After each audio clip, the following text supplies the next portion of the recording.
What's up, everybody? Coach Mills here, coming at you with a brand new Overwatch video. And in this video, we're going to be breaking down a gold Ana who is desperately trying to break through gold into plat, diamond, and beyond, but just can't. And I'm going to be breaking down all the things she's doing right and wrong and telling you actionable tips so that you can easily break through your limits in ranked and make it past whatever big roadblock that you have been experiencing in your games. But go to the GameLeap website in the links down below for in-depth advanced VODs over any character in the entire game. So if you really want to better yourself and climb with ease, go check it out in the links down below right now. But without further ado, let's jump into the video.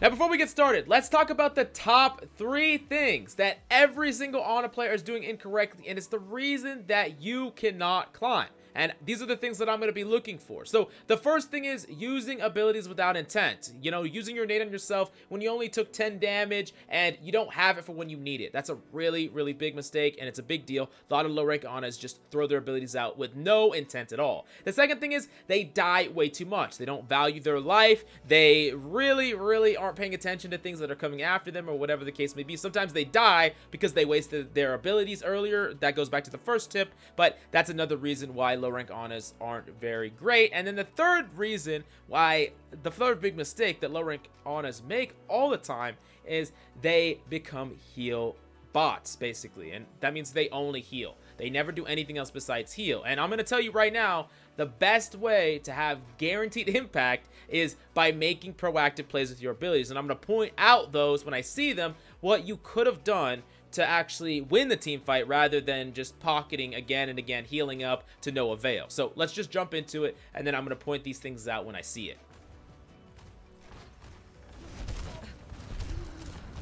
Okay, so first thing right off the bat, you peeked that left side, even though you weren't even like gonna look down that way. So the enemy has a Widow actually, so you could have just died. You took damage, you had to use your nade for no reason. You really should have been hugging this wall positionally right here, and you could have healed your team while not looking at the enemy yet, because you're not gonna make a play yet. There's no point in right now, and you're not gonna have to waste your nade.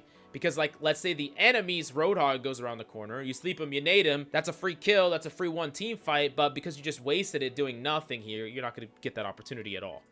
So. You're going to be okay. Okay, so your McCree feeds. That's not your fault. He dies too quickly.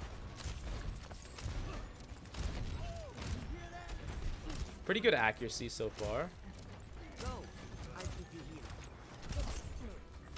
Don't sleep. It's not a terribly big deal. So, like, typically, if there was a better or an important target for you to sleep, I would say don't waste that sleep there. Like, let's say they have a Wrecking Ball or a Genji or a Tracer. You want to hold that sleep, or Doomfist, of course. But with our team composition, there's nothing that you really want to sleep, so it's fine to just throw it out there. It's not going to always hit, and that's okay. You're in a pretty safe position, so you don't need sleep right now. But like I said, you got to be thinking about what the enemy has before you just throw it out, because you never want to need it and then not have it. So I like you're taking pot shots here and there when you see an opportunity. When your team doesn't need heals, I think that's good for you to take pot shots at the enemy. It's better if you hit them, but just I like the idea here. This is good. It's good to maximize your time, and you don't always just need to be healing your allies. But right now, they do need healing, so let's see if you can heal them up. That's a nade that hits the hog at least. And you're hitting a lot of your heal shots. You're really hitting a lot of them. That's good. Nice. That's it. See, that's great. Like, this is fine positioning. It's not positioning that can make anything aggressive happen, but I think it's fine. You could honestly, like, position a little bit closer here. So if your hog hits a hook on the enemy hog or something, you could easily follow it up with the nade, and then you could back up as the enemy gets closer. But right here is also pretty fine, and you realistically could lob a nade in here. It's not the worst positioning. It's actually okay. It's important to note the changes in the enemy composition. They don't have Widow anymore. Now they have Reaper and McCree, so no more Pharah as well. So both your tanks are dead here. They die right off the bat because I'm guessing they didn't realize that this Reaper was a Reaper. they didn't know that he was here. So basically what you should do right now, right this second, is dip, because you are in a window. So like sometimes when your 2 tanks die, the best course of action is to actually run at the cart, like aggressively at this cart and die on cart. Now, you're far enough away from the enemy that I'm pretty sure that you can get out here if you dip right this second. So that's your two options. You run at the cart and you die on the cart so it doesn't move until you're dead, or you dip in this millisecond. So let's see which one you do, because those are the only two viable options. Okay, you're dipping. It looks like you're full dipping. Just get the heck out. Just get out. Just get out. Keep going. Keep going. Keep going. Keep going. It's risky to go back for here. You should still just keep backing up. You should keep backing up. Keep. Nope. Nope. Nope. You're gonna die. You're dead. You should have died. Why aren't you dead? Wow. So that McCree would have died if he was on 200 HP, but he's 225. Remember, you need 4 shots actually to kill this McCree now. A little bit higher threshold now, and then he also got bubbled. But I bet a McCree would have killed you here. You should have died here, and then it would have been impossible for your team to win this point. So that's important for you to understand. I know you wanted to kind of get that LOS of that Hanzo, that cross, but you needed to keep backing, put yourself, think about your tanks as like a wall of protection between you and the enemy, that you're like, that McCree can't push through your Roadhog to kill you, right? So until you back up behind your Roadhog, do not stop backing up. Keep going, keep going, keep going. So yeah, should have died there, didn't die. Like you're in gold, but a plat McCree would have killed you. So this is a good sleep, nice sleep. I like that. So yeah, so right here, typically you want to call that this is happening, but I like what you're doing right now, which is just leaving. Like, you do not want to stick around this Reaper, because if he just wakes up, you shoot him once and then he just kills you. So yeah, I like your repositioning over here. This is good. Plus your Zen needs heals. It's a shame that that kill didn't get followed up, but he was slept on the other side. So okay, yeah. So like when you're peeking here, like you can stay right here. You don't need to take any more steps to the right. Like, this is pretty much a lost fight. You don't want to keep dipping out into the open space anymore. You can still heal your hog from here, and you're leaving natural cover more. And we talk about that a lot in this channel, where natural cover is it's your most reliable space to protect you, right? I mean, you can't get hooked through it, you can't get shot through it. So you keep your body as close to natural cover as possible so that you can dip in and out of it. Yeah, nothing bad about your mechanical skill at all. You do have a little bit of trouble hitting, like, I mean, of course, regular shots are a little bit easier than, like, healing shots, because they only have to be inside the triangle. For those of you who don't know, when you're healing your allies, they only have to be inside the triangle when you're scoped in, versus you actually have to hit the enemies. So, of course, they're going to be naturally harder. But you're hitting all the heal shots, so there's that. And, honestly, you're hitting a lot of the unscoped heal shots as well. So, your mechanical skill is, in my opinion, fine. It's just, you're getting caught out by little things, wasting your abilities here or there. And I haven't seen you make any proactive, aggressive plays, especially on this point right here, where you can control that high ground. This is where you can make a huge difference. And when the enemy doesn't have a shield and they have a Roadhog, you can abuse them so much with nades and sleeps. And that's really how you're going to have enough impact to carry here. Nice hit. A little bit more arc there, and you probably would have got 2 people, but it's still nice that you're hitting this road.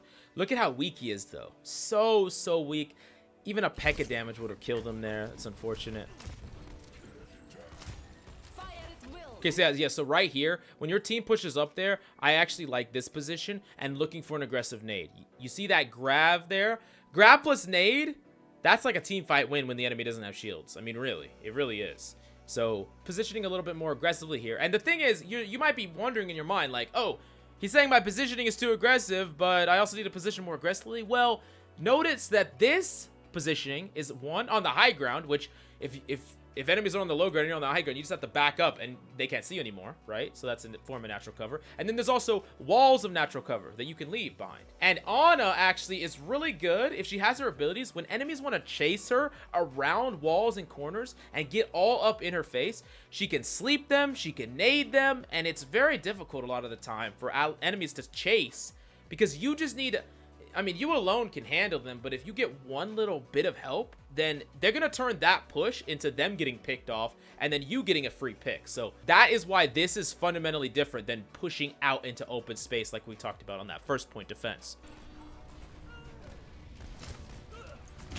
Yeah, and you're playing extremely back and passive here, which the benefit of that is that you are not under pressure and you can constantly heal your allies when they back up, but you didn't even notice that your Hanzo was getting killed and you let him die and you didn't help him either.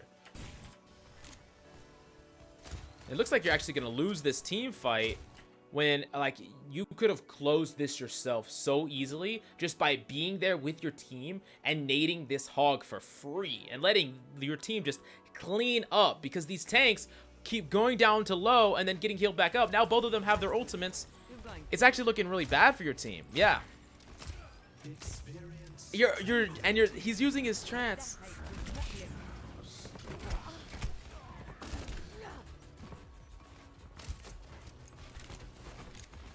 Yeah, so, like, that is the first really big example of a time where you being super, super passive actually threw that fight.